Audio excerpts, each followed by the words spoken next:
Irmãos, vocês podem abrir as suas Bíblias no texto que foi lido, no Salmo 119, a partir do versículo 169. Essa é a porção final do Salmo 119, nossa última exposição do Salmo 119. Talvez nós façamos mais uma reflexão, considerando a essência, o teor de todo o Salmo 119, ou talvez não. Aí vai depender do meu estado de espírito, se a gente vai refletir sobre isso ou não, né? Mas são 22 mensagens com essa. Nós temos refletido de forma muito substancial mesmo, sem correr, sobre um distintivo da nova criatura, muito peculiar, característico mesmo daqueles que nasceram de novo. O tema da nossa série é muito interessante porque faz referência à teologia que nós observamos. Nós olhamos para o Salmo 119 e vemos um distintivo cristão ali. Então, obviamente, a nossa leitura é de que a lei de Deus ainda serve de estrada para nos conduzir nos passos de santificação até o encontro com o nosso Senhor. E esse é o distintivo da série, um distintivo cristão.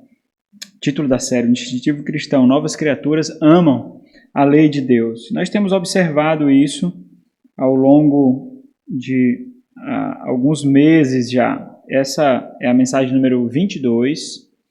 O tema dela, respondendo a um questionamento que nós temos feito, um questionamento que tem servido de guia para a exposição desse salmo. Nessa porção do Salmo 119, o que aprendemos sobre a nova criatura e a sua relação com a lei de Deus? Então, cada tema da mensagem, depois eu vou mandar para os irmãos o resumo, o esboço de todo o Salmo 119. Então, cada tema da mensagem, ele responde a esse questionamento. A resposta que nós obtemos dessa porção é que o anseio da nova criatura, o seu anseio é obedecer ao Senhor. E é isso que nós vemos nesses versículos de 169 ao 176, a porção final. Nós chegamos então a última porção de exposição. E é maravilhoso, porque nós encontramos nela louvor, né? Nós não encontramos palavras rígidas, duras, palavras que expressam uma luta que carece de vigor e carece de fé.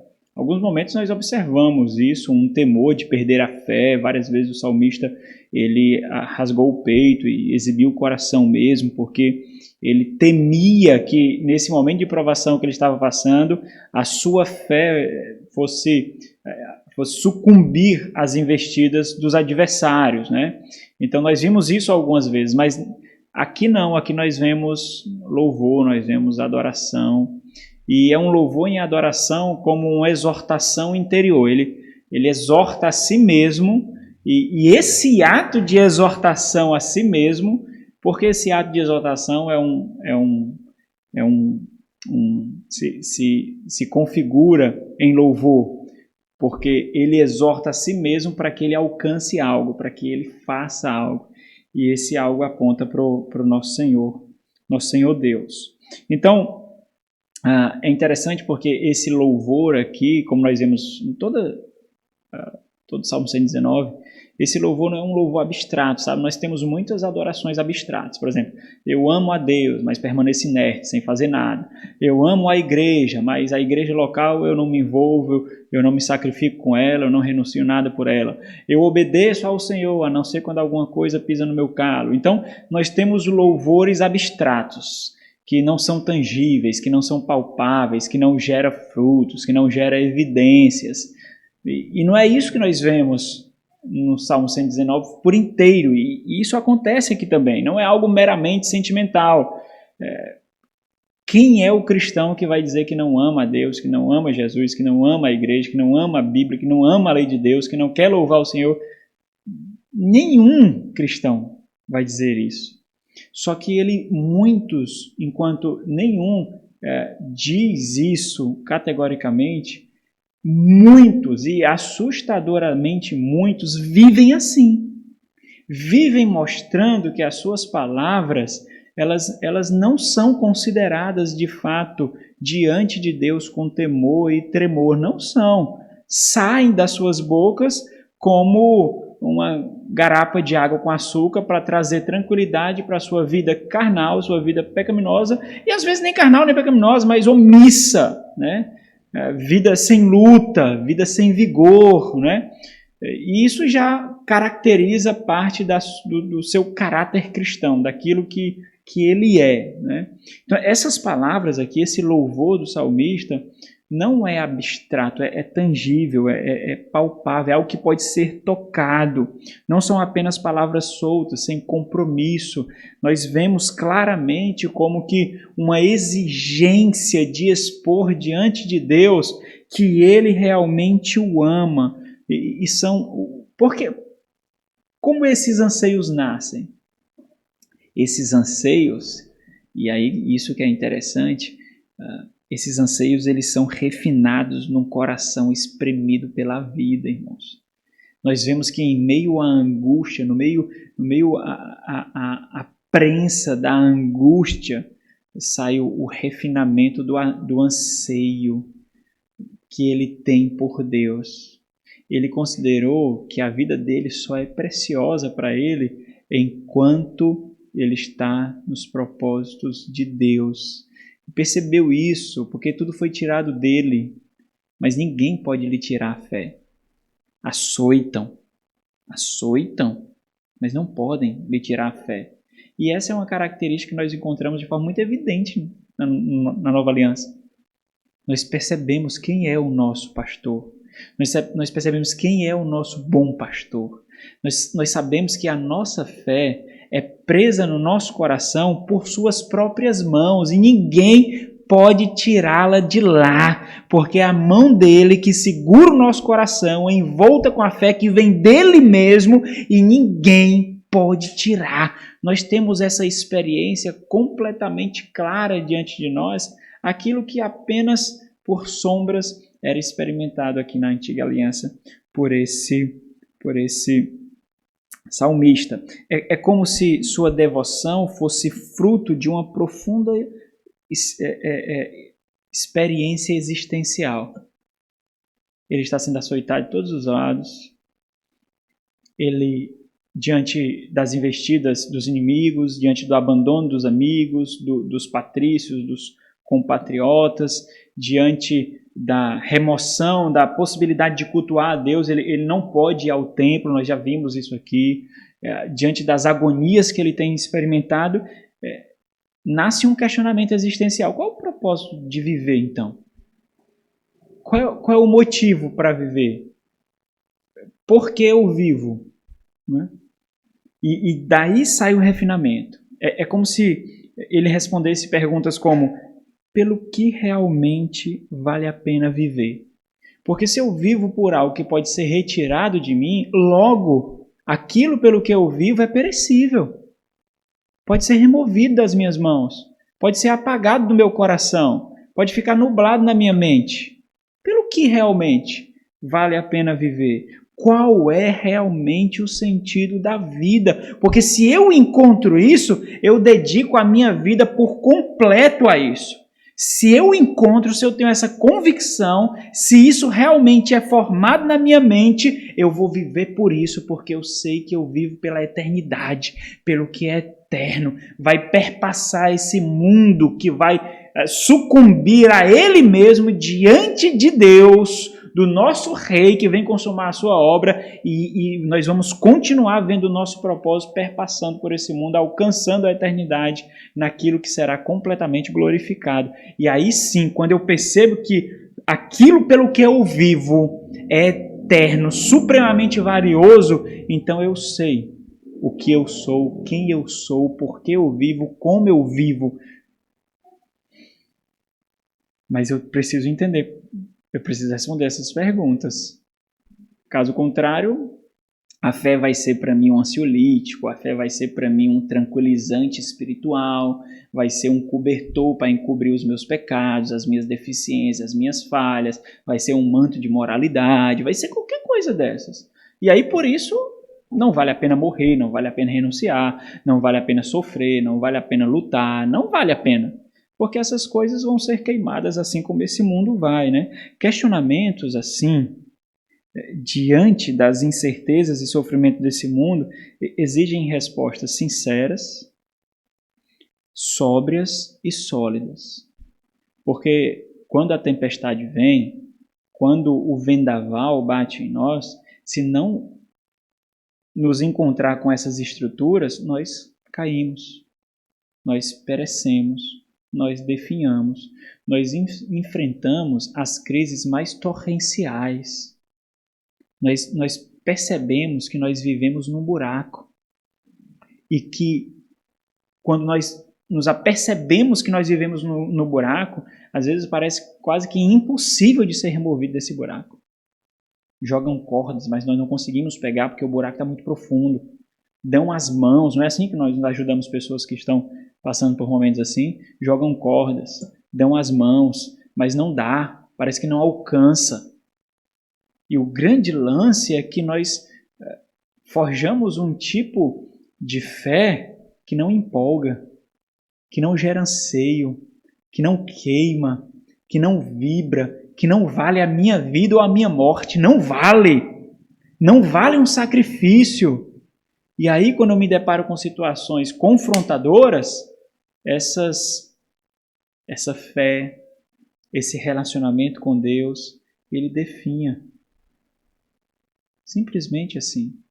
Simplesmente ele definha, ele murcha, ele perece, ele corre por entre os dedos e nós não conseguimos agarrar. O que eu acho interessante aqui nesse salmo, e especialmente no final, é que não seria nem necessário nós compreendermos o contexto que o salmista está vivendo aqui, que eu já mostrei para os irmãos várias vezes, inclusive hoje, perseguição, de calúnia, injúria, difamação, cerceamento da oportunidade de cultuar o Senhor, de oferecer sacrifício, de ir ao templo, né? Ele está ali experimentando a solidão e isso tem enfraquecido ele cada vez mais, né? Aqueles que ele tem ao redor não podem lhe oferecer alento, ajuda, amor, mas cada vez mais só açoitar a sua fé. Não é necessário nem compreender que ele está vivendo a sua fé nesse contexto para a gente achar surpreendente que o seu coração está queimando por viver e corresponder às expectativas da lei de Deus. Porque mesmo que o cristão não passe por tantas adversidades, se ele está passando na bonança, vivendo uma vida tranquila, e mesmo assim encontrar nele uma expectativa, um anseio absurdo por corresponder à lei de Deus, às expectativas da lei de Deus, isso já é surpreendente para a gente. Mesmo que o seu contexto não fosse esmagador, não fosse de sofrimento, isso já seria surpreendente. Mas esse é o contexto dele, esmagador e de sofrimento. E aí nós percebemos então, diante desse contexto aqui, da experiência do salmista, nós percebemos o que é um anseio. O anseio não é a mesma coisa que a ansiedade pecaminosa. O anseio é um anelo, é a fome que não cessa, é a sede que não é saciada. E numa perspectiva teológica positiva, o anseio é o queimar do coração por Deus. É isso que é um anseio. É o queimar do coração por Deus. É isso que facilmente nós percebemos aqui nessa porção. Embora ela esteja presente em todo o Salmo 119, né, de forma muito latente. Inúmeras vezes nós vemos aqui o anelo dele, o anseio dele, o suspiro dele,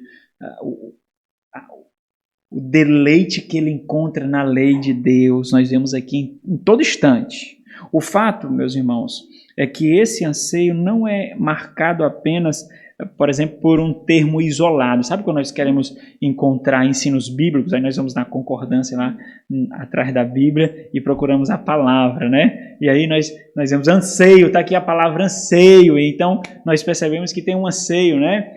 Essa palavra também existe aqui. Na verdade, duas, uma mais direta e outra indireta, também existe aqui. No 174 nós vemos o suspiro, literalmente significa aí anseio. Né? Então ele suspira, ele anseia, mas também pelo versículo 175, quando ele fala dessa alma que anseia, dessa alma que deseja, e alma nós percebemos numa linguagem hebraica que a alma é um anseio interior. A minha alma tem sede de ti. Como é que a alma tem sede? A alma não tem sede. Ele está falando de um anseio interior, espiritual, daquilo que foi soprado nas narinas. Gênesis 2,7 se tornou alma vivente. Foi soprado nele um anseio pelo Criador, por aquele que o criou. E esse anseio tem sede por ele. Né? Mas nós não precisaríamos procurar apenas palavras tão claras assim. Né? Nós refletimos um pouquinho sobre o literalismo algumas vezes. Né? Não é necessário. Nós percebemos as construções de anseio dele, de desejo dele, de necessidade dele, de dependência dele, apontando para Deus e apontando para a lei. Nós percebemos, então, essas palavras são meio que uma exposição de dicionários para mostrar o quanto ele quer Deus, o quanto ele quer a lei de Deus, porque ele sabe que olhando para a lei, vivendo essa lei, ele se encontrará com Deus. Lembra que nós falamos algumas vezes aqui que a lei de Deus são os blocos de ouro que constroem o caminho pelo qual nós andamos nesse mundo de vale da sombra da morte. Esse mundo é o grande vale da sombra da morte. Nós temos que caminhar por um caminho. Esse caminho ele é construído pelos blocos da lei, os blocos de ouro da lei. Quando nós nos desviamos desse caminho, nós entramos no vale. Nós saímos do caminho e entramos no vale. E aí então nós estamos suscetíveis aos inimigos. A carne vibra mais, a carne fica mais sensível, mais atrativa ao mundo. Existe uma verdade costurada, que costura esse salmo todinho, essas súplicas que nós vemos, esses apelos que nós vemos do salmista por Deus e pela lei. E quando nós vemos esses apelos, essas súplicas, quando isso acontece, algo é ressaltado, algo fica bastante evidente. Ele percebe, ele expõe aquilo que realmente motiva a vida. Ele percebe que em situações em que tudo pode ser retirado dele, existe uma coisa que não somente não pode ser retirada, mas que o fortalece e o mantém vivo. Ele entende isso. Você já percebeu isso? Ele percebe isso. Você já percebeu isso em algum momento desse que você passou? Se você não percebeu, você tem que perceber isso, porque quando você se pegar passando por momentos assim, você pode ser derribado. Você pode sucumbir. Você pode desistir. Ele percebe, então, aquilo pelo que realmente vale a pena viver, aquilo que motiva a vida. Ele compreende o propósito de viver. Nós temos um propósito, irmãos, que não acaba com esse mundo. O nosso propósito não reside nessa presente era. Não é restrito a essa presente era. O nosso propósito agora, na mente de Deus, já vive a eternidade. Nos planos de Deus, a nossa vida já vive a eternidade. E aí nós entendemos, então, aquilo que ele entendeu. Existe algo que vai além de mim, pelo que realmente vale a pena viver. É quando você descobre realmente qual é a sua empolgação na vida. Porque quando você descobre o seu propósito, você descobre aquilo que motiva a sua vida, aí você entende o que realmente lhe empolga a vida. Empolgação eu estou usando aqui como um termo paralelo para o anseio, para motivação, para queimação no coração, para sede, para o desejo, para a fome. É aquilo que faz você vibrar. É aquilo que faz você sorrir à toa. É aquilo que faz você enfrentar demônios, enfrentar feras, enfrentar gigantes. Você está olhando para lá. Você está olhando para além. Aquilo lhe tomou a tal ponto, formou a sua convicção a tal ponto que mesmo caído você não é derribado. Está entendendo? Você está caído, lhe empurraram, lhe fizeram tropeçar os inimigos, as injúrias, problemas, dificuldades, mas você continua de pé, interiormente, olhando para o seu propósito. Você consegue tocar naquilo pelo que realmente lhe empolga a vida. Você entende isso? Você já experimenta isso? Essas perguntas são automáticas, não é não? Você já experimenta isso?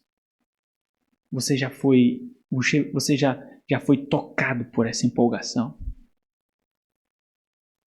Você já foi inundado por essa empolgação? Você já conseguiu compreender essa empolgação?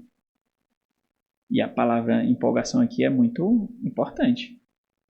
Porque não dá... Mortos não se empolga, né, irmãos? Alguém já tocou com essa empolgação? Já. Você está empolgado? Tô. É mesmo?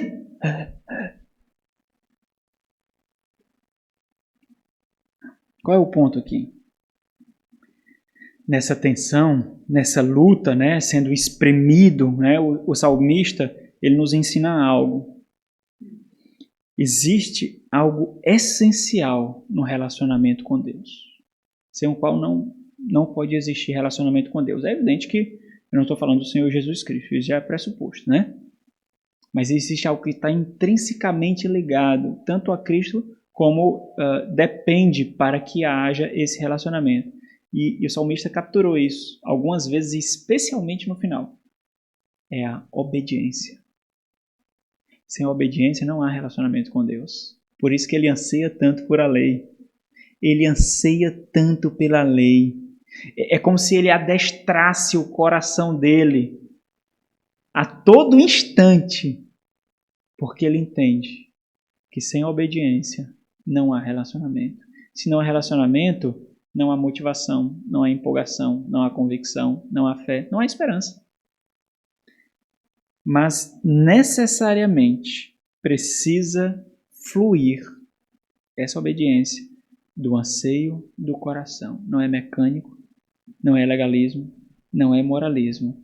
É porque o seu coração realmente anseia por obedecer ao Criador. E nós vemos isso de forma muito clara. Então nós vamos refletir 2 pontos. Versículo 169 ao versículo 172, a obediência como um ato de louvor. E o versículo 173 até o 176, a obediência como um ato de dependência. Vamos ao primeiro ponto aqui, irmãos. Quando nós observamos, né, a obediência como um ato de louvor. É por isso que eu falei para vocês que a concepção de louvor do salmista é palpável, é tangível, gera frutos, é fértil, gera evidências. Porque é a observância da lei do Senhor. Quando nós observamos, nós percebemos que a todo instante as súplicas do salmista intercalam dependência, libertação, ou salvação, ou ajuda, a todo instante. Obediência e salvação, obediência e ajuda, obediência e libertação. São o constante clamor dele. Às vezes, no mesmo versículo, ele coloca em paralelo o seu deleite e a súplica por obediência. Então, ele liga as duas coisas, ele coloca as duas coisas de forma muito intrínseca, muito ligadas, como se uma fosse resultado necessário de outra. Então, eu não posso dizer...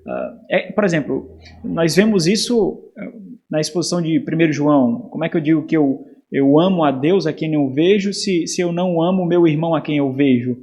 Essa mesma dinâmica, onde aquilo que eu experimento interiormente deve ser testificado exteriormente. Isso é simbolizado pelos sacrifícios, por exemplo. Os sacrifícios eles aconteciam exteriormente no templo, mas deveria ser resultado de um sacrifício interior. Então, se há algo interior, necessariamente deve existir uma exposição exterior, porque a exposição exterior é justamente a comprovação, a ratificação, retífica de motor, né? Sempre eu faço esse paralelo para lembrar, retífica de motor, ratificação. Ok. Vocês estão entendendo, irmãos? Então, não vale a pena. Nós empregamos essa dinâmica como? Quando alguém quer ser membro da igreja, quando alguém quer se batizar. Não, mas eu sou crente. Ok, você fez a sua primeira parte. Agora é a nossa vez de testar, de comprovar, de referendar. Porque só a sua palavra não vale. É necessária agora a exposição. A sua palavra ela tem que ser encarnada. Aquilo que você verbalizou tem que criar carne. E aí então, nós vacilamos quando nós não pegamos essa dinâmica. E aí nós geramos um tipo de percepção de fé que eu sou suficiente para mim mesmo. Então eu posso mudar de igreja a hora que eu quiser, quando eu sou incomodado, eu posso evitar desenvolver relacionamento com os meus irmãos, a meu bel prazer, porque eu me basto. O que é importante é o que eu sinto. Você não sabe da minha vida, é o que eu sinto. É o meu relacionamento com Deus. Então, quando eu tenho esse tipo de concepção, eu penso que eu criei uma carta coringa que traga tranquilidade para minha mente, mas eu estou sendo o pior inimigo de mim mesmo.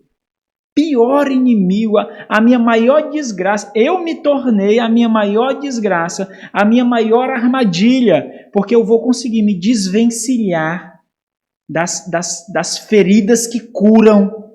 Eu vou conseguir, não sentirei dor, não serei ferido com feridas de amigos, não serei ferido e não sentirei dor, mas também não amadurecerei, não crescerei, não serei edificada, a imagem de Cristo não será conformada em mim. Não. O grande lance é porque nós demoramos muito a perceber isso quando há percepção. Porque algumas vezes não há sequer percepção, porque isso, como nós vimos domingo, gera uma certa insensibilidade que causa tolice, estupidez, burrice, deficiência de percepção. Então, isso não é sequer nem experimentado. Então, eu preciso entender que na dinâmica da vida há necessidade de expor o coração. Isso é muito claro nas Sagradas Escrituras, irmãos. Isso não é um mistério nas Sagradas Escrituras. É muito evidente. Basta nós termos disposição. Então, a linguagem do salmista, nós estamos no primeiro ponto aqui, a obediência como um ato de louvor. Então, não é simplesmente dizer, eu quero louvar a Deus, eu te louvo, Senhor, e ser algo abstrato, sentimental, né? A linguagem que o salmista usa aqui deixa claro o anseio do seu coração, né? O seu forte desejo para o que ele tanto suplica a Deus, né?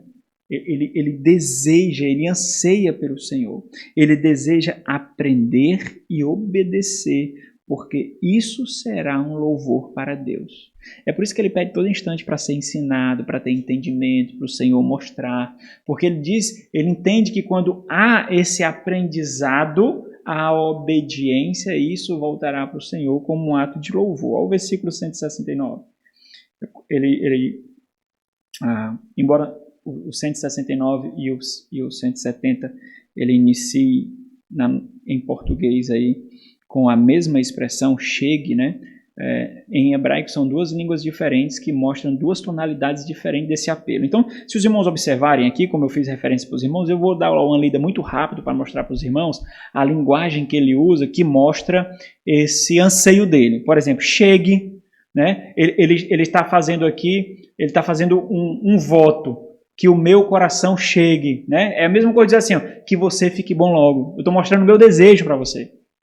Que você se recupere logo. Então, essa linguagem ele usa em toda essa porção. Ó. Chegue, 169, 170, chegue de novo. No próprio 169, nós temos um imperativo aqui, dá-me entendimento. No 170, livra-me. No 171, profiram louvor o quê? Os meus lábios. 172, a minha língua celebre, que ela celebre a tua lei. E ele continua no 173, que venha a tua mão socorrer-me, pois o quê? Pois eu escolhi, pois foi minha decisão. 174, aí vem o termo propriamente dito, mas também configurado dessa forma. Suspiro, anelo, Senhor, por tua salvação. 175, que viva a minha alma. Ajude-me, Senhor, esse clamor, esse apelo, ajude-me, Senhor, os teus juízos. Então nós vemos esse tipo de linguagem passando por todo o Salmo. Ele tá falando para Deus, mas ao mesmo tempo adestrando o coração dele. Então é como se ele estivesse exortando a si mesmo, como se ele estivesse usando linguagens volitivas, linguagem de emoção, de vontade para si mesmo. Ele está adestrando o seu coração, a sua alma. Então, 169 ele diz, chegue a ti. Esse chegue aqui é interessante. A ideia daqui é de que essa súplica dele se aproxime de Deus. Que ela chegue diante de... Sabe a ideia de chegar diante de Deus, de ficar na presença de Deus, de ficar diante dele, é que essa súplica encontre graça diante de Deus, seja um motivo de louvor a Deus, que agrade a Deus, para que Deus a contemple, para que Deus a veja e se alegre com ela. Então é esse chegue a ti, Senhor, a minha súplica. E aqui súplica literalmente é grito. É choro, um grito de choro, de angústia, né? Aí então ele fala a mesma coisa, mas de uma forma bem diferente, mostrando como a sua súplica é direcionada, quando ele diz, dá-me entendimento, segundo a tua palavra. Então os irmãos observam essa petição dele e a mesma petição buscando o entendimento. Versículo 170, outro termo, embora a tradução seja a mesma, chegue a minha petição a tua presença. Essa ideia de chegar aqui já não é de aproximar. É interessante a ideia de percorrer o caminho correto para chegar ao alvo. Porque o modo também como a petição é feita é importante, é isso que nós aprendemos aqui. O modo também mostra o coração. O modo também mostra o anelo. Não é simplesmente usar qualquer palavra ou usar a palavra certa, mas é o que está envolvida a palavra. Que chegue, que acerte o alvo, que vá na direção clara, a minha petição, a tua presença. Então esses dois versículos eles são muito ligados, né? E uma súplica então, livra-me segundo a tua palavra. Não do jeito que eu quero, não como eu desejo, não como eu acho que deve ser feito, mas segundo a tua palavra. E segundo a tua palavra pode demorar. Segundo a palavra eu posso apanhar mais. Segundo a tua palavra eu posso sofrer mais. Mas eu só quero uma coisa. Eu quero sair por esse sofrimento com distintivos que te exalte e que não mostre o quanto eu amo a mim mesmo e não o Senhor. Sabe quando nós passamos por dificuldades, por lutas, nós passamos por momentos assim até que não são nem físicos, mas emocionais difíceis e nós queremos sair. Às vezes beiramos até a querer sair de qualquer forma. Nós queremos simplesmente livrar a nossa pele. Todo aquele período não tributará nenhuma glória, nenhum louvor ao Senhor, se nós sairmos exibindo somente a nós mesmos. Nós passamos pelo vale da sombra da morte e não serviu de nada. Poderia servir apenas para uma coisa, para glorificar a Deus, mas nem isso serviu. Então que não seja da minha vontade, que não seja como eu quero, mas como tu, Senhor, como a tua palavra diz, não é? Então, os dois versículos seguintes, 71, 72, 171, 172, deixam essa intenção ainda mais evidente, esse anelo dele ainda mais evidente, quando ele diz, profiram louvor. Aqui é louvor em forma de cântico mesmo, é como se fosse tributar glória, né? Profiram cânticos de glória os meus lábios, evidentemente para o Senhor, né? Por quê? Pois me ensinas os teus decretos e eu sei o que tu requeres. Então, os decretos aqui estão intrinsecamente ligados ao louvor, né? 172, ele diz, a minha língua celebre. É outro termo para expressar a mesma coisa, também celebra através de cânticos, também celebre através de louvor. Aí, aqui a ideia de festividade, celebre a tua lei. Nós vivemos numa cultura onde sinônimo de lei é opressão, sinônimo de lei é prisão, é cerceamento de liberdade, é opressão mesmo. Mas não é essa a experiência de quem se relaciona com Deus. Não é essa. Lei é a verdadeira libertação aqui. Quando nós chegamos na nova aliança, nós temos esse entendimento ainda mais expandido. Porque existem aqueles que, por exemplo, dizem que a lei não é para o cristão. A lei é da antiga aliança. A lei não é da nova aliança. Parece que existe uma preguiça intelectual absurda ao ponto de não conseguir resolver uma equação tão simples. Nós entendemos que Cristo veio. É óbvio. A lei cumpriu o seu papel. A lei serviu de tutor para nós, para nos mostrar que nós somos falhos e imperfeitos. Para mostrar que sacrifícios de animais não são suficientes para nos dar uma paz eterna com Deus. Nós sabemos que Cristo foi o sacrifício perfeito e Ele cumpriu a lei. A lei cumpriu o seu propósito apontando para Ele. É evidente que nós sabemos isso. Mas a lei não deixa de ser a expressão evidente e clara da vontade de Deus para o seu povo.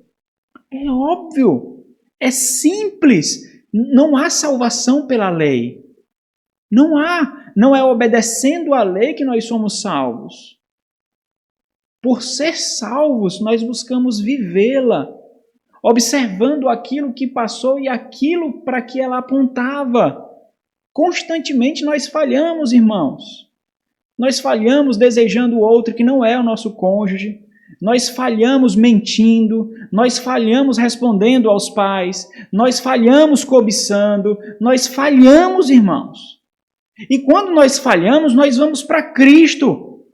Nós entendemos por que foi tão difícil para o povo na antiga aliança e por que ainda continua sendo hoje? Porque nós não somos perfeitos. E se nós não tivéssemos Cristo, nós morreríamos.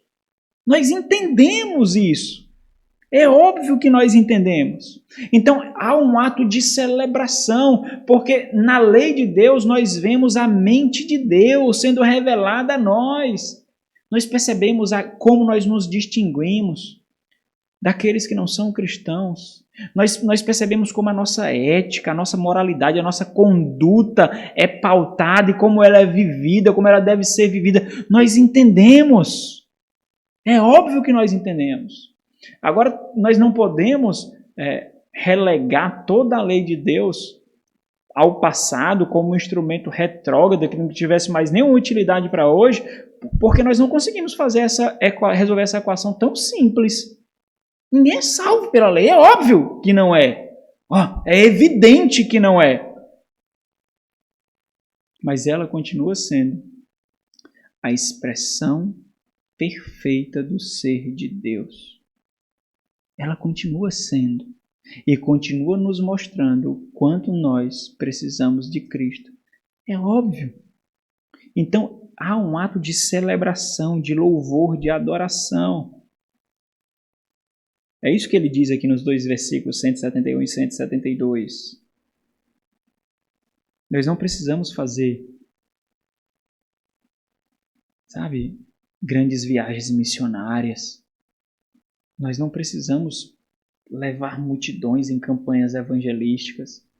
Nós não precisamos escrever grandes tratados de livros. Nós precisamos obedecer a palavra do Senhor como um anseio do nosso coração. É só isso que nós precisamos fazer para louvar o Senhor. E nós obedecemos edificando uns aos outros. Nós obedecemos edificando a noiva, porque nós somos parte da noiva. Nós obedecemos levando a outros a perceberem a glória dessa obediência. É assim que nós obedecemos. E aí nós glorificamos a Deus. O seu entendimento aqui é de que o louvor que ele pode dedicar ao Senhor não é uma mera afeição do coração, desprovida de vida, desprovida de paixão. Isso toma o seu coração. Ele obedece não só porque o pastor disse. O pastor disse, o senhor disse, tem que obedecer. Não, porque papai disse, que mamãe disse.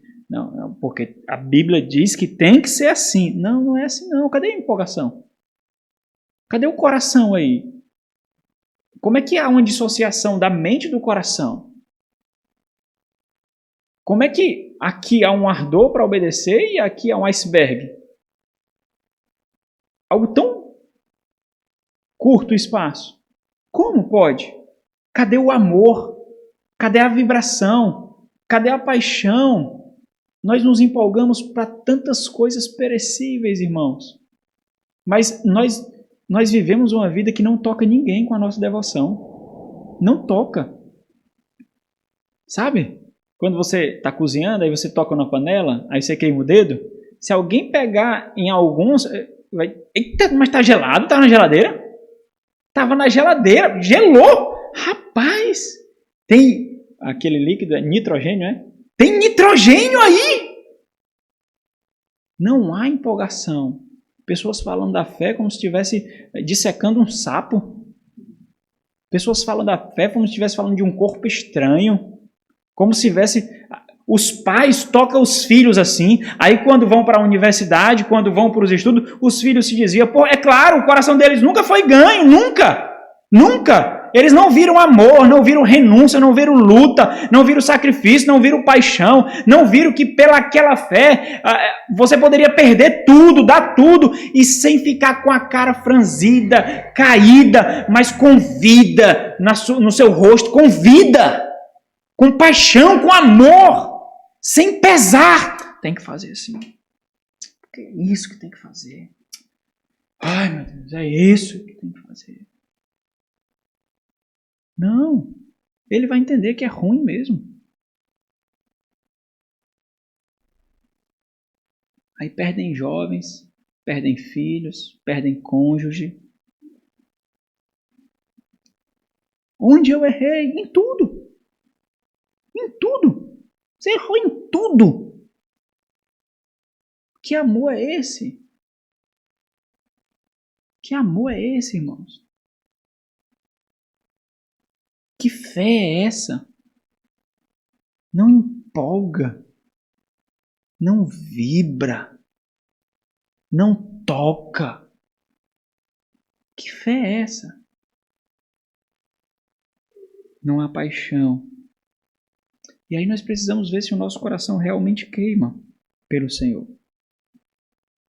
E ele percebe que parte desse ardor, dessa empolgação, é o exercício da obediência. Quando o Senhor Jesus envia os apóstolos na grande comissão, ele dá algumas ordens, e dentre elas ele diz, ensinando-os a obedecer. Como é que você ensina a obedecer? Olha, tem que fazer isso porque aqui diz desse jeito. Aqui. E pronto. É assim que você ensina a obedecer? A Bíblia diz assim, tem que fazer do jeito que está aqui. Mas por quê? Porque está aqui. Está dizendo, faça. Então faz. Você não ensina como a vida. Como a vida nessas palavras. Como cada palavra é um brado de vida. É um grito de salvação. Você não ensina isso. Não há isso. Não há paixão. Não há vida. É ensinando a obedecer, irmãos. Ensinar a obedecer envolve o coração. Aqui não existe, por exemplo, espiritualidade piegas. Sabe aquela espiritualidade piegas? Assim, eu amo ao Senhor. Eu amo ao irmão. Eu amo a igreja. Você está dizendo que eu não amo, pastor? Você não conhece o meu coração. Você não conhece a minha vida. Você está dizendo que eu não amo? Que absurdo é esse? Espiritualidade piegas, que com essa língua já fajuto quer colocar pessoas na parede, para que não sejam supervisionadas, para que não sejam tratadas, para que ela mesma não tenha instrumentos de salvação. Espiritualidade fajuta, discursos emotivos, linguagem espiritualizada, aquela linguagem que enquanto defrauda o seu irmão na sua frente diz que o Senhor te abençoe, amado irmão. Não há louvor aqui. Não há amor aqui. Não há. A obediência como um ato de louvor. Segundo ponto, a obediência como um ato de dependência. Isso aqui é sensacional aqui, né? Meus irmãos, essa outra metade da porção, ela é ainda mais impactante e instrutiva. É importante dar algo para os irmãos contrastarem aqui. Erroneamente, nós acreditamos que obediência está intrinsecamente relacionado com alguns fatores. Por exemplo, a obediência está relacionada com a compreensão de tudo envolvido. Eu tenho que compreender tudo que está envolvido naquela obediência que é requerida de mim, para então eu obedecer. Ou então nós pensamos que obediência está relacionada com a aceitação de todos os pormenores. Olha, faltou explicar alguma coisa aí, então eu não posso dedicar a minha obediência. Ou então nós pensamos que a obediência está intrinsecamente ligada ao entendimento amplo daquilo que é requerido de você. Em algumas instâncias você pode entender que para você obedecer, isso precisa ser contemplado, mas na fé não. Na vida cristã não. Porque nesse tipo de obediência que você quer, não vai gerar dependência. Ele não flui de dependência. Dependência é não ver, irmãos. O que é fé? Dependência é não ver. Dependência é não saber de tudo. É isso que é dependência.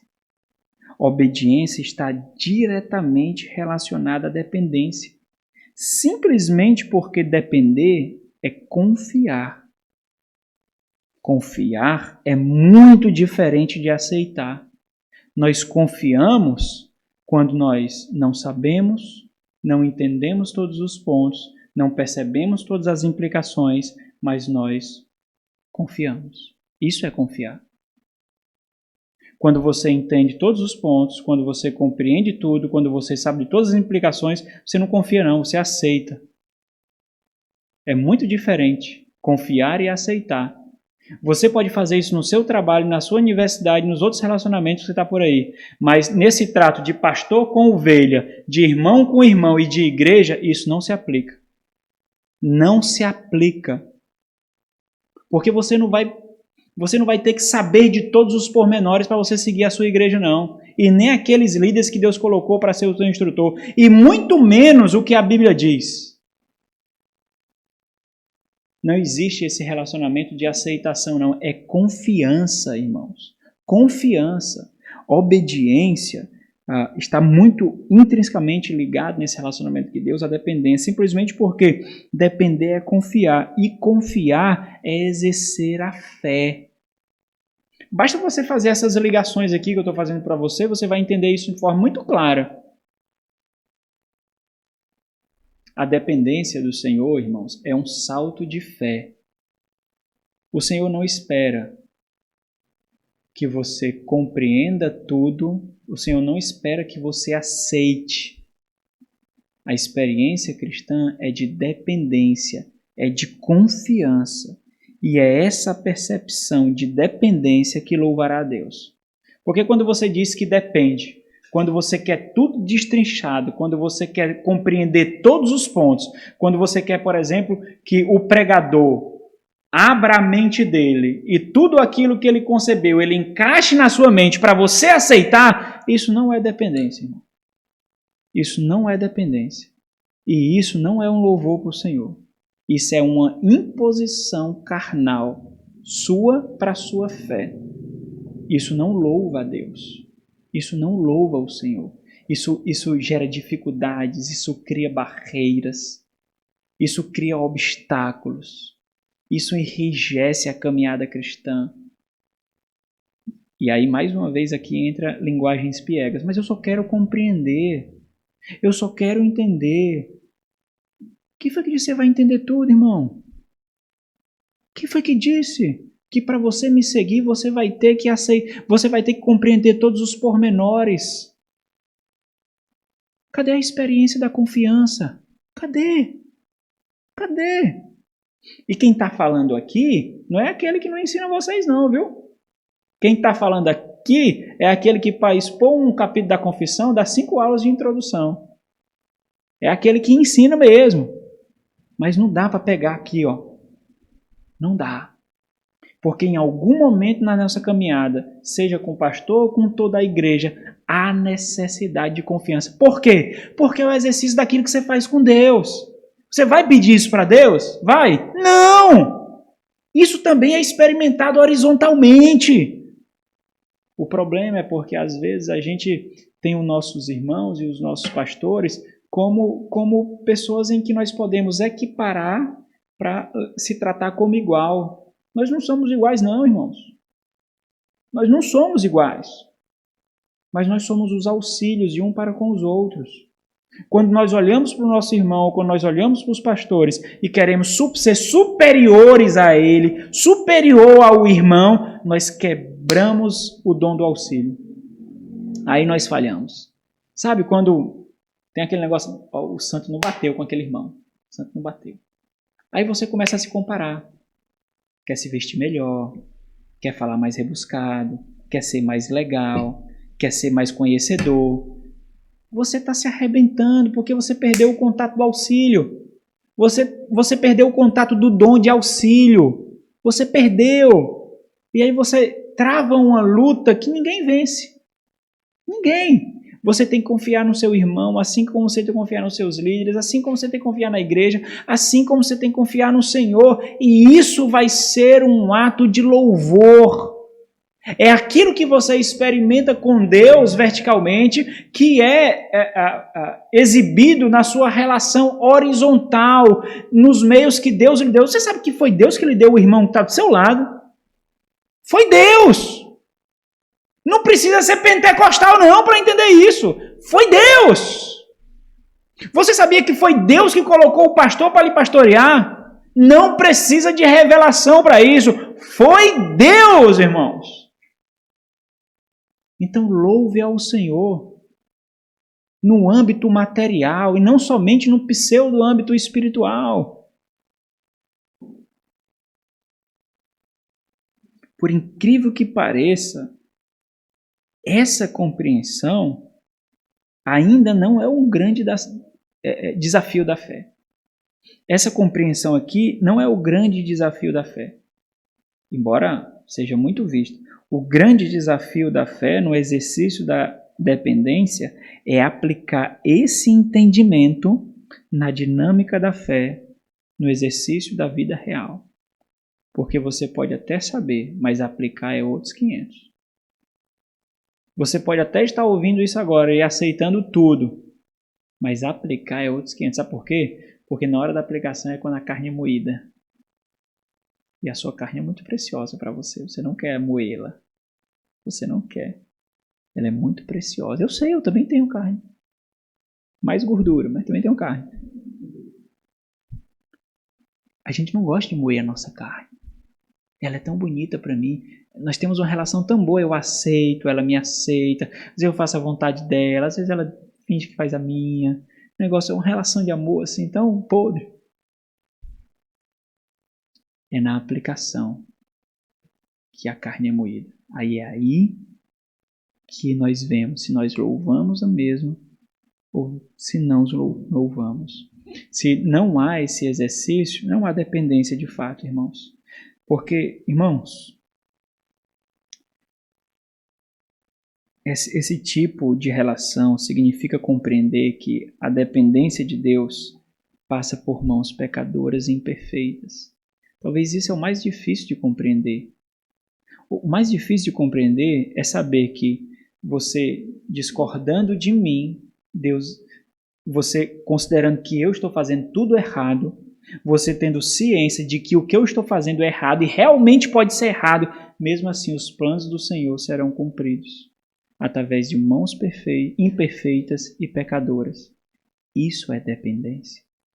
Você tendo ciência, completa convicção de que você sabe que o que estão fazendo é errado, no sentido de que, não que vai gerar pecado, mas que existem outras formas, outros meios, você sabe que poderia ser feito e até você pode entender que poderia fazer melhor. Mas você sabe que você tentou e não conseguiu e agora é hora de você fazer o quê? Dependência. Porque se você achar que depender é quando todo mundo lhe escuta, todo mundo lhe ouve, quando você coloca opinião e todo mundo faz, e quando todo mundo faz aquilo que você entende que é certo, meus irmãos, isso não é dependência não. Isso não é dependência. Dependência é você ver tudo azul. Tudo azul. Você vê tudo azul, mas a Bíblia diz que tem que ser vermelho. E é você depender do Senhor, entendendo que o vermelho vai acontecer. O cor desgraçado que eu escolhi para a ilustração. O vermelho vai acontecer. Você está entendendo? Você descansa. Dependência é descansar. É isso que é dependência. Não é porque as pessoas fizeram o que você acha. Às vezes a gente pode fazer muitas coisas erradas. A gente pode exortar errado, irmãos. A gente pode tomar medidas erradas, é óbvio, e muitas vezes isso acontece. Mas você entende que não é por maldade, você entende que não é por carnalidade, é por imperfeição mesmo. É porque nós somos pecadores mesmo. Nós vamos vacilar mesmo, irmãos. E mesmo assim, você descansa. O Senhor ama essa pequena igreja. O Senhor nos ama. O Senhor me ama. O Senhor vai cumprir a sua obra. Ele não depende de mim, não. Se ele dependesse, a gente não ia chegar nem aqui. É você entender assim. E isso é dependência. Você descansa. E esse tipo de dependência chega até o trono do Senhor como louvor. Essa é a experiência do salmista. Ele está vendo tudo escuro, irmãos. Não tem dias claros para ele aqui. Todo dia é cinzento. Ele está sofrendo, vendo angústia, vendo perversos se sobressaírem. Ele olha para o Salmo 1 e o Salmo 2, e ele vê que nada daquilo está acontecendo, porque os ímpios estão prevalecendo e não o justo. Mas ele sabe que o Senhor disse que o justo prevalecerá. Então ele descansa, por mais que ele não veja. Ele simplesmente descansa. Ele depende do Senhor aqui. E é isso que nós temos que experimentar, mesmo em meio às lutas, mesmo em meio às desgraças, às injustiças, nós descansamos. Descansamos. Embora os 3 primeiros versículos, aí, 173, 174, 175, esses 3 primeiros versículos dessa segunda parte, eles mostrem isso de forma muito clara, é o último versículo que é a cereja do bolo. É o último versículo que faz brilhar toda essa porção aqui, que liga diretamente com o versículo 1 do Salmo 119. Observe comigo aqui, vamos ver, 173. Venha. Então, percebe que essa linguagem é aquela linguagem que mostra desejo, né? Que mostra volição, né? Venha, né? Ou então, que venha a tua mão socorrer. Por quê? Porque ninguém mais pode. A implicação é essa. Ninguém mais pode. Não buscarei socorro em ninguém, em nenhum outro lugar. Lembra lá do povo do norte, de Israel, do reino do norte. Eles buscaram ajuda em vários povos, menos em Deus. Eles foram ao Egito, quiseram compactuar com a Síria, mas não conseguiram, sucumbiram por causa de suas próprias decisões erradas. Esse é o grande contraste aqui. Só o Senhor pode me socorrer. Isso é importante porque às vezes quando você está passando por dificuldades, seja no casamento, seja com os filhos, seja na igreja, pode aparecer para você está vulnerável. Quando você está passando dificuldade, você está vulnerável emocionalmente e espiritualmente. É natural. É isso que acontece. Nós estamos vulneráveis. Nós precisamos encostar de pessoas que nos protejam. E por incrível que pareça, às vezes até dentro da igreja nós temos que fazer uns desvios. Tá? E não necessariamente é por maldade, não. É por falta de tato. É por falta de sabedoria. É por falta de discernimento. Não é por carnalidade. Algumas vezes é, né? Tem uns bodes ainda que ainda falta o Senhor vir tirar, né? Nas igrejas aí. Aqui não, aqui só tem ovelha. Né? Mas é por falta de tato. E a gente tem que considerar isso, irmãos. Às vezes não é porque o irmão é carnal, não. Às vezes é falta de tato mesmo. É falta de habilidade. O negócio é porque sempre a gente leva para o mal. Sempre a gente leva para a desgraça. Às vezes até tenta, mas é falta de tato. Então, quando aparecer esses, nós temos que discernir se vemos Cristo nessa ajuda. Porque se nós não vemos Cristo nessa ajuda, se não vemos edificação nessa ajuda, nós entendemos, não, aqui pode ser um subterfúgio, pode ser um atalho. Eu vou descansar um pouquinho mais, esperar um pouquinho mais. Né? Venha a tua mão socorrer, pois escolhi, e aqui essa ideia de escolher é uma escolha através de exame, de pesquisa, de análise. A escolha aqui é resultado de exame. Por isso que eu disse que vem de uma crise existencial, porque é como se ele estivesse passando por uma crise nesse momento e a mente dele colocasse sobre a mesa várias possibilidades. Ele escolheu os preceitos do Senhor.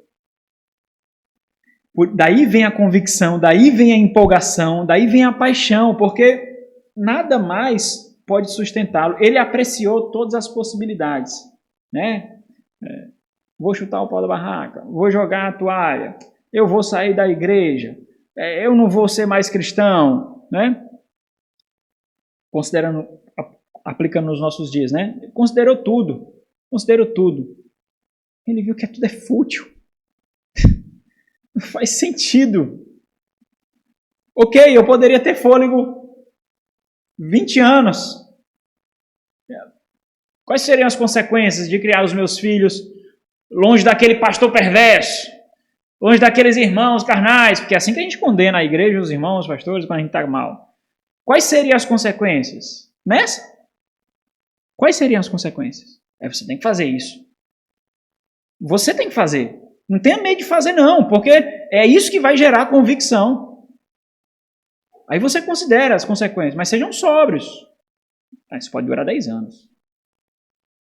Eu posso ficar, né? Vou ficar livre, né? Vou viver a vida, né? E você tem que considerar, então você coloca em cima da mesa. Aí vem o versículo 174, quando diz suspiro, anelo, anseio, né? A ideia aqui é de se agarrar, de se apegar, Senhor, a quem? A salvação que vem do Senhor, o socorro que vem do Senhor, a libertação que vem do Senhor. A tua lei, e aí por isso está ligado, é todo o meu prazer. E essa linguagem, meus irmãos, que exibe prazer, que exibe contentamento, evidencia a veracidade do que ele professa. Não é uma obediência seca, vazia, fria. Ele realmente sente deleite nisso. Não é palavras ao vento. E aqui vem outro termo que deixa isso bem claro, no 175, quando diz, viva a minha alma, né? Viva a minha alma para te louvar, como a alma louva a Deus, como a alma louva. Ele está falando desse anseio interior, encontrando o alvo criacional. Quando Deus soprou nas narinas fôlego de vida, o homem então se tornou alma vivente. E ele está expressando que compreende isso. Esse anelo criacional está em vigor novamente. É isso que ele entende. Seja então, viva a minha alma então, para desejar sempre te louvar, para ansiar para sempre te louvar. Ajuda-me os teus juízos. Então o salmo finda.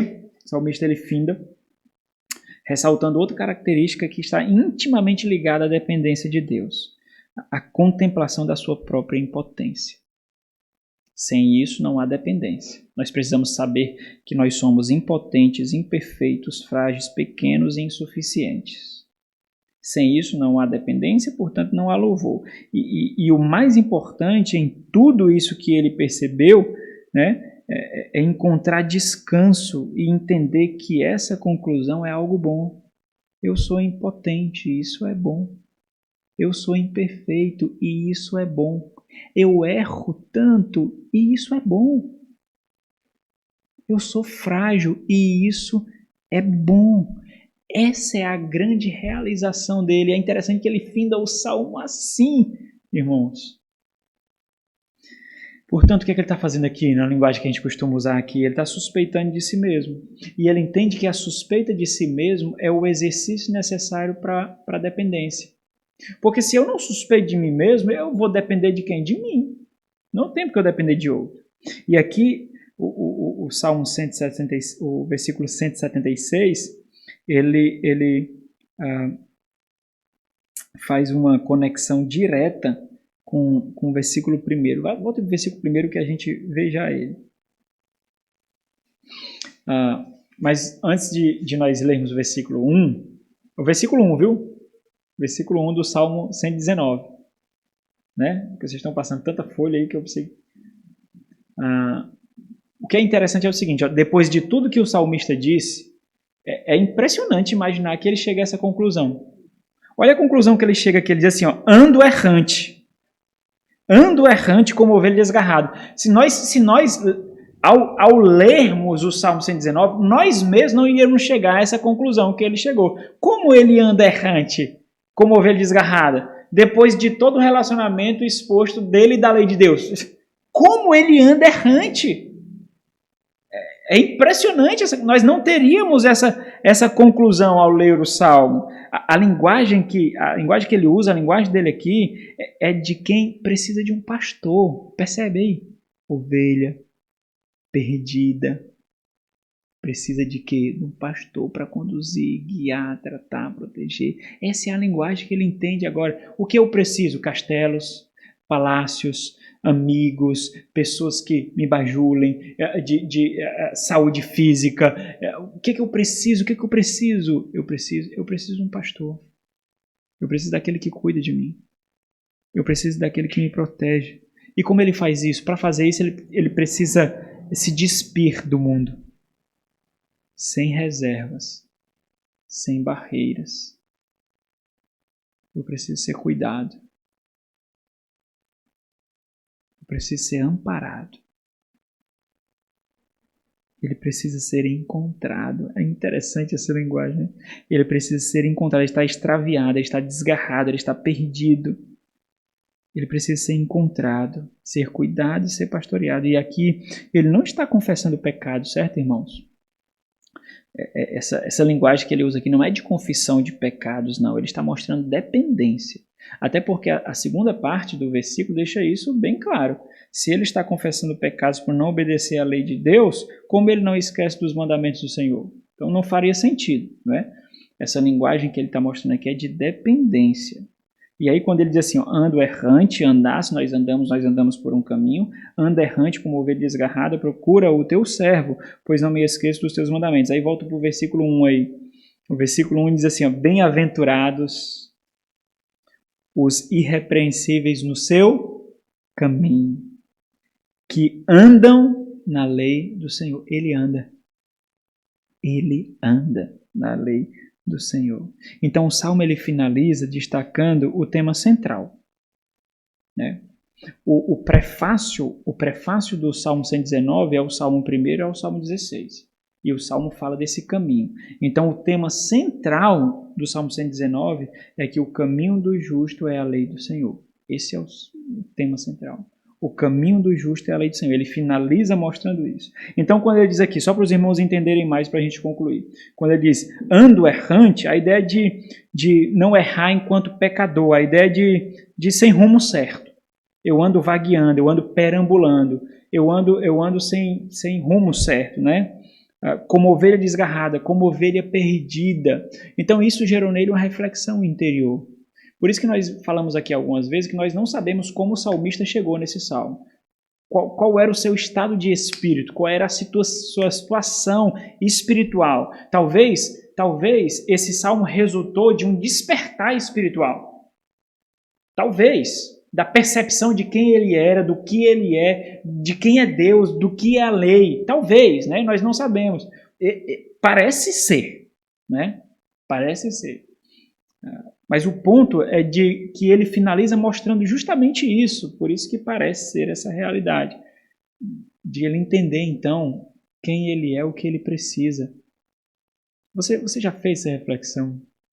De fato, quem você é, do que você precisa, o que realmente toma o seu coração por suas mãos, o que realmente você entendeu pelo que realmente vale a pena viver e você termina o dia, todos os dias você termina o dia e entende, eu vivi por isso hoje. Hoje eu vivi por isso. Cristo foi exibido em mim. Cristo foi exibido em mim. Eu sei, ele foi exibido em mim. Algumas vezes o velho Adão quis prevalecer, mas eu mortifiquei. Eu mortifiquei. Procura o teu servo, né, clamando por proteção e cuidado por ovelhas. Por que procura? Olha para o meu coração. Olha para o meu coração. Não me esqueço dos teus mandamentos. Então, vou finalizar aqui, meus irmãos, fazendo um contraste aqui só para a reflexão de vocês. Vamos fazer uma conclusão aqui mais reflexiva, né? Naturalmente, ser cristão, ser uma nova criatura, é ter o coração inclinado para o Senhor. Isso é fato. Né? Ser cristão, ser uma nova criatura, é ter um coração inclinado para o Senhor. Mas há uma realidade extremamente pobre. O anseio pelo Senhor e pela lei do Senhor, na ampla maioria da cristandade, não é um distintivo de novo nascimento, porque é tão frágil. Nós vemos o anseio da cristandade, é tão frágil, é tão pequeno, não empolga, não reluz. Nós não vemos isso, acaba que não sendo um distintivo, quando deveria ser um distintivo, mas acaba que não. Chegando, meus irmãos, chegando ao ponto de nem sequer considerarmos a empolgação da vida daqueles que se dizem cristãos. Há mais empolgação pelo materialismo. A empolgação pelo materialismo vence. A empolgação pelo conforto e entretenimento vencem. A empolgação pela estabilidade financeira, pela busca de bens, acabam vencendo. Nós vemos pessoas conversando sobre coisas assim que empolgam multidões, aqueles que estão ao redor. Mas quando falam da fé, do novo nascimento, de Cristo, do serviço da igreja, dos dons, do evangelismo, do discipulado. Nada. Pessoas falam em busca de profissão, de concurso público, de namoro, de compra de carro, de compra de casa, falam de compra de celular, de compra com empolgação absurda. Olha aqui, como celular aqui. Faz isso, o teu faz? Faz isso. Isso aqui, isso aqui. Show, celular show, cara. Já viu o Android 82.5 já? Aí pega a Bíblia. Que é isso daqui? Ando é de andar, né? Andar, porque anda de andar. Olha que ando. A glória, amém. Não há empolgação nenhuma. Acaba que não sendo um distintivo, né? Nós precisamos consultar o anseio e talvez reedificar esse anseio no nosso coração. Os irmãos tiveram aí alguns direcionamentos, especialmente hoje. Talvez seja a oportunidade, nesse momento que nós vamos ter de oração, quando você chegar em casa, no decorrer da semana, fazer essa consulta, não é? Para ver como está essa empolgação. Coloca as empolgações que você tem na vida e coloca diante da fé. Quem ganha? Seja sincero, quem ganha? Quem perde? Vamos orar. Nosso Senhor, Deus de misericórdia, graça e amor.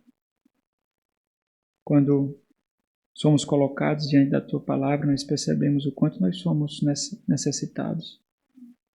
Nós somos tão mesquinhos, ó Deus, tão pequenos. Nós ainda buscamos tanto perecível, tanto as aparências. Às vezes nós nos revestimos com esse mundo de uma forma tão sutil e sequer percebemos. É impressionante quanto nós precisamos do Senhor. Obrigado pela graça do recomeço. Obrigado por nos ensinar com a Tua palavra. O Senhor não nos deixa cegos, guiados por nós mesmos. Muito obrigado, Senhor, por esse culto que nós prestamos ao Senhor hoje. Muito obrigado por dar luz aos nossos olhos. Acende uma chama no nosso coração. Toca fogo no nosso coração. Ajuda-nos, ó Deus, a experimentar a vivacidade da fé que ressuscitou a Cristo Jesus, nosso Redentor. Em nome de Jesus. Amém. Deus abençoe.